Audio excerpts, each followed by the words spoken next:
Mkuu, useme wewe, haisemi serikali, anasema Mwenyezi Mungu.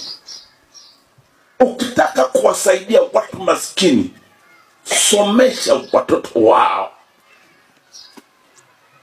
Mtume anaambiwa na Mwenyezi Mungu, soma. Wananchi mlioko hapa, mkuu kanipa kazi hapa, mnataka kupambana na umaskini hapa, somesha watoto wenu. Amri hiyo sio amri ya mkuu wa wilaya, ni amri kutoka kwa Mwenyezi Mungu. Nikaenda mimi siku hizi mwinjilisti. Bwana asifiwe. Amina.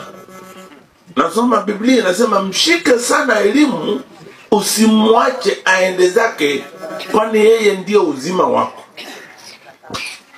Qur'an tukufu inamkiri Mwenyezi Mungu na anatoa maelekezo kwa Mtume Muhammad sallallahu alaihi wasallam.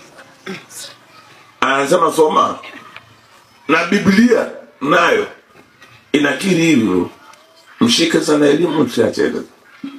Kwa sababu ya utulivu uliokuta hapa na ujumbe wenye nguvu uliotoa hapa, unaposema Mheshimiwa Rais wetu wa Jamhuri ya Muungano wa Tanzania, mama yetu mpendwa Samia Suluhu Hassan, ambao sisi wa Tanzania tunakiri kwamba amekuwa neema na baraka kwetu. Analeta magodoro kwa ajili ya watoto waweze kulala shuleni, wasipange nyumba huko alafu wakakurupuliwa huko.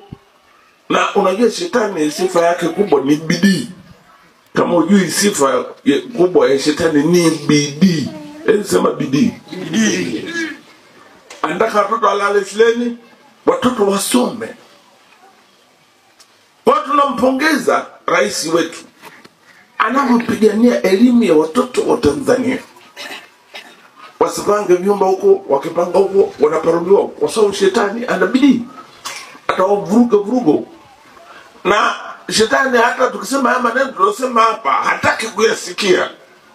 Sasa huyu balozi ya mambo kaeleza mambo kwamba anawaeleza nini, si awache tu hivi hivyo, ni wavuruge ninavyotaka.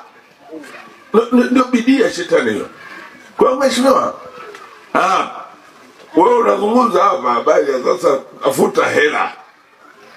Kijana yule kuja hapa, wewe hata kama darasa la 7, tena darasa la 7 lenyewe la kuungaunga, mkeo la 3, wewe la 4, jumla la 7, ndio unajiita wewe darasa la 7, haina neno.